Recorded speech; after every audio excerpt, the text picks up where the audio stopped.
জামাত শিবিরের কাছেই হার মানতে হলো আওয়ামী লীগের। ধরা খেলো আওয়ামী লীগ। আওয়ামী লীগ কি পরাস্ত হয়েছে জামাতের কাছে, শিবিরের কাছে? এটা এখন বাংলাদেশের কৃষক থেকে শুরু করে ছাত্র, শিক্ষক, সমগ্র নাগরিকদের একটি কমন প্রশ্ন। আপনারা জানেন যে জামাত শিবিরকে আওয়ামী লীগ এমন ভয় পায়, বাঘের মতো ভয় পায়, যে কোন সময় এসে তারা আবার তাদের সকল এই অট্টালিকার উপরে আঘাত হেনে তাদের ক্ষমতা চূর্ণ বিচূর্ণ করে দেয়। জামাত শিবিরকে ভয় পাওয়ার রাজনীতি আওয়ামী লীগের আজকের নতুন নয়। আপনারা নিশ্চয়ই জানেন এই জামাত এবং শিবিরকে নিয়ে আওয়ামী লীগ বিভিন্ন সময় প্রোপাগান্ডা করছে এবং তাদের বিরুদ্ধে কথা বলছে, তাদের বিরুদ্ধে শাস্তিমূলক ব্যবস্থা নিচ্ছে। এর অন্যতম কারণ হচ্ছে, আপনারা নিশ্চয়ই জানেন কোনো ব্যক্তি যদি কারোর সাথে একসাথে কাজ করার সুযোগ পায় তাহলে কিন্তু তার যোগ্যতা, সক্ষমতা সম্পর্কে তাদের জ্ঞান হয়। এই জামাত শিবির সম্পর্কে আওয়ামী লীগ কিন্তু জ্ঞান অর্জন করেছে সেই 1994 সালের সময় থেকেই। আসসালামু আলাইকুম। হঠাৎ করে জামাত ইসলামকে একেবারে নিষিদ্ধ করা হচ্ছে এবং জামাত ইসলাম কোনোভাবেই কোনো রাজনীতি করতে পারবে না, কোনো মিটিং মিছিল করতে পারবে না। এই সম্পর্কে আরও বিস্তারিত জানতে চলুন আমরা সরাসরি ভিডিও স্ক্রিনে চলে যাই, সেখানে বিস্তারিত দেখে আসি। ভিডিওটি গুরুত্বপূর্ণ হবে, অবশ্যই ধৈর্য সহকারে পুরো ভিডিওটি দেখবেন, তাহলে বিস্তারিত বুঝতে পারবেন। ভিডিও শেষে গুরুত্বপূর্ণ আলোচনা করব। জামাত শিবিরের কাছেই হার মানতে হলো আওয়ামী লীগের। ধরা খেলো আওয়ামী লীগ। আওয়ামী লীগ কি পরাস্ত হয়েছে জামাতের কাছে, শিবিরের কাছে? এটা এখন বাংলাদেশের কৃষক থেকে শুরু করে ছাত্র, শিক্ষক, সমগ্র নাগরিকদের একটি কমন প্রশ্ন। আপনারা জানেন যে জামাত শিবিরকে আওয়ামী লীগ এমন ভয় পায়, বাঘের মতো ভয় পায়, যে কোন সময় এসে তারা আবার তাদের সকল এই অট্টালিকার উপরে আঘাত হেনে তাদের ক্ষমতা চূর্ণ বিচূর্ণ করে দেয়। জামাত শিবিরকে ভয় পাওয়ার রাজনীতি আওয়ামী লীগের আজকের নতুন নয়। আপনারা নিশ্চয়ই জানেন এই জামাত এবং শিবিরকে নিয়ে আওয়ামী লীগ বিভিন্ন সময় প্রোপাগান্ডা করছে এবং তাদের বিরুদ্ধে কথা বলছে, তাদের বিরুদ্ধে শাস্তিমূলক ব্যবস্থা নিচ্ছে।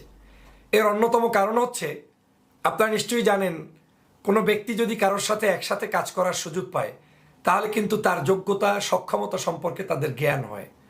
এই জামাত শিবির সম্পর্কে আওয়ামী লীগ কিন্তু জ্ঞান অর্জন করেছে সেই 1994 সালের সময় থেকেই। এর আগেও করেছে, বিশেষ করে তত্ত্বাবধায়ক সরকার আন্দোলন করতে গিয়ে যখন বাংলাদেশে সাকসেসফুল তত্ত্বাবধায়ক সরকার ব্যবস্থা দেশনেত্রী বেগম খালেদা জিয়া রাজি হয়ে দিয়েছিলেন, সেই সময় কিন্তু জামাতের রূপরেখায় তত্ত্বাবধায়ক সরকার আন্দোলন হয়েছিল।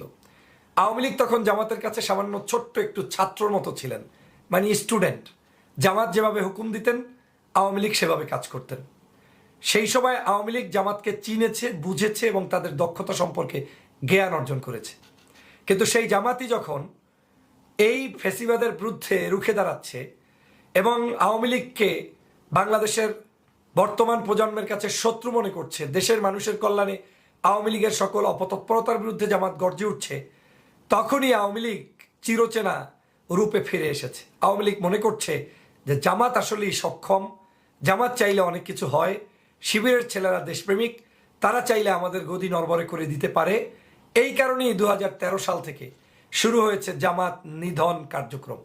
এর আগে বহুবার হয়েছে, কিন্তু একেবারে রাষ্ট্রীয় পর্যায় থেকে সকল মানুষকে বিরিয়ানি, খিচুড়ি খাওয়ায়ে, তারপরে বিভিন্ন ছাত্র জনতাকে ভুলভাল বুঝিয়ে, তারপরে সেই জামাত শিবিরের বিরুদ্ধে রাজপথ দখল করে শাহবাগ তৈরি করে সেখানে মানুষদেরকে বিভ্রান্ত করলো।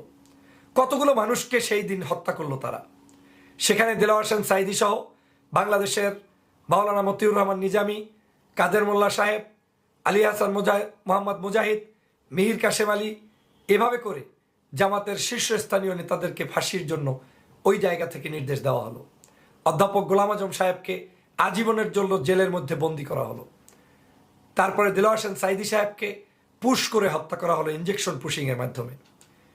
এরপরে সালাউদ্দিন কাদের চৌধুরীকে হত্যা করা হলো। বাংলাদেশের যারা দেশপ্রেমিক তাদের সবাইকে হত্যা করলো। কিন্তু জামাত শিবির ভীতিটা আওয়ামী লীগ থেকে যায়নি, বরং প্রতিদিন তাদের ঘাড়ের উপরে যেন চেপে বসেছে।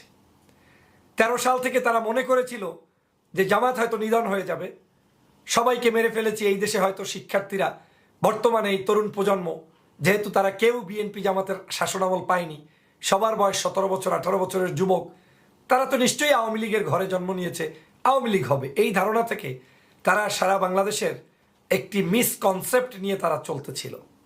কিন্তু বাস্তবতা আল্লাহর মায়ের এমনভাবে হয়েছে যে এই প্রজন্মের যুবকরাই জামাত শিবিরের এই ট্যাগ, রাজাকারের ট্যাগ, এটাকে এখন আর বিশ্বাস করে না। মনে করে এটা একটা ধান্দাবাজ, এটা একটা দোকানদারির সিস্টেম, এটা একটা ধর্ম ব্যবসা, এটা শুধু মানুষের চেতনাকে বিক্রি করার নামান্তর। সে কারণে বাংলার যুবকদেরকে যখন শেখ হাসিনা আবার আর একবার জামাত শিবিরকে গালিগালাজ দেওয়ার জন্য এবং একটি জাতির মধ্যে একটি গ্রুপ তৈরির জন্য চেষ্টা চালিয়ে গেলেন, সেই চেষ্টায়ও তিনি ব্যর্থ হলেন। রাজাকার বলে গালি দিলেও শিক্ষার্থীরা রাজাকারটাকে অ্যাকসেপ্ট করে নিয়ে তাদের হৃদয়ে লালন করে ওই রাজাকারই আবার প্রতি উত্তরে তারা দিয়ে বাংলাদেশের মুক্তিযুদ্ধের স্লোগানে উদ্বুদ্ধ হয়েছেন এই দেশের শিক্ষার্থীরা। বাংলাদেশের ওই রাজাকার শব্দটাকে যখন একটা সময় মানুষ তুচ্ছ তাচ্ছিল্য করে জামাতের ঘাড়ে চাপিয়ে দেওয়া হতো, সেই রাজাকারটাই এখন বিশ্ববিদ্যালয়ের সকল শিক্ষার্থীদের একটি আন্দোলনের স্লোগান, একটি মানুষের চেতনার স্লোগান, একটি মজলুম মানুষের আলোচনার প্রতিধ্বনি এই শব্দ থেকে উচ্চারিত হচ্ছে। সরকার এখানেও মায়ের খেল। সারা দেশে শিক্ষাঙ্গন, সারা দেশে সমগ্র ক্যাম্পাস থেকে ছাত্রলীগকে ঘাড় ধরে ধরে সাধারণ শিক্ষার্থীরা বের করে দিল। অবাক চিত্তে শেখ হাসিনা তাকিয়ে থাকলেন, আফসোস করলেন, কিছুই করতে পারলেন না। তারপরে শুরু হলো সারা বাংলাদেশের মানুষের উপরে নির্বিচারে গণহত্যা, শিক্ষার্থীদের আন্দোলনের উপরে সরাসরি হত্যা। এই হত্যাকে ঢাকতে সরকার শুরু করলেন আবার নাটক, গাড়ি পোড়াও, বিটিভি ভবন, ওবায়দুল কাদেরের সেতু ভবন সহ কিছু গুরুত্বপূর্ণ জায়গা পুড়িয়ে দাও, যাতে করে আমরা বিশ্ববাসীকে বলতে পারি যে এই কাজগুলো আমরা করিনি, করেছে জামাত শিবির জঙ্গিরা। দেখেন কি পরিকল্পনা! শত পরিকল্পনা করেও আওয়ামী লীগ কি তাহলে জামাতের কাছেই পরাস্ত হচ্ছে, শিবিরের কাছেই ধরা খাচ্ছে? শিবিরই কি ওদের একমাত্র আজকের যত ভীতির ভয়ের কারণ? জামাত শিবির কি আজকের ওদের জন্য জম হয়ে আসছে? ওদের জন্য শেষ নিশানা জামাত শিবিরই পুঁতে দিচ্ছে। আজকের যখন বিশ্বব্যাপী ঘৃণা মানুষ প্রকাশ করছে আওয়ামী লীগের উপরে, শেখ হাসিনার উপরে, যে একজন সাধারণ শিশু দেয়ালের পাশে লুকিয়ে থেকেও জীবন রক্ষা করতে পারে না, পুলিশ তার বুকে গুলি করে দেয়। প্রিয় দর্শক, আশা করি পুরো ভিডিওটি দেখেছেন এবং বুঝতে পেরেছেন যে বর্তমান সময়ে এমনিতেই অস্থিতিশীল একটি পরিবেশ যাচ্ছে। আপনারা জানেন যে কোটা আন্দোলন শিক্ষার্থীরা কিন্তু প্রতিনিয়ত হুমকি ধমকি দিচ্ছে, বিভিন্ন আলটিমেটাম দিচ্ছে 24 ঘন্টার। এর মধ্যে বাংলাদেশ আওয়ামী লীগের পক্ষ থেকে একটি বার্তা আমরা পাচ্ছি যে যে কোনো সময় নিষিদ্ধ করা হবে বাংলাদেশ জামাত ইসলামীকে। এর আগেও আপনারা জানেন যে জামাত ইসলামীকে বিভিন্নভাবে তারা নিষিদ্ধ করার চেষ্টা করেছে বা নিষিদ্ধ করেছে, যদিও তারা বর্তমান নিবন্ধিত একটি দল নয়, তবুও তারা মিটিং মিছিল করে যাচ্ছিল। এখন থেকে আর মিটিং মিছিল কিছুই করতে পারবে না বাংলাদেশ জামাত ইসলামী, এমনটাই কিন্তু কথা এসেছে এবং আজ বা কালকের মধ্যেই হয়তো নিষিদ্ধ করে দেবে। প্রিয় দর্শক, এই বিষয়ে আপনাদের কোনো মূল্যবান মতামত থাকলে অবশ্যই কমেন্টে জানাবেন। সবাই ভালো থাকবেন, সুস্থ থাকবেন। ভিডিওটি শেষ করছি। আসসালামু আলাইকুম।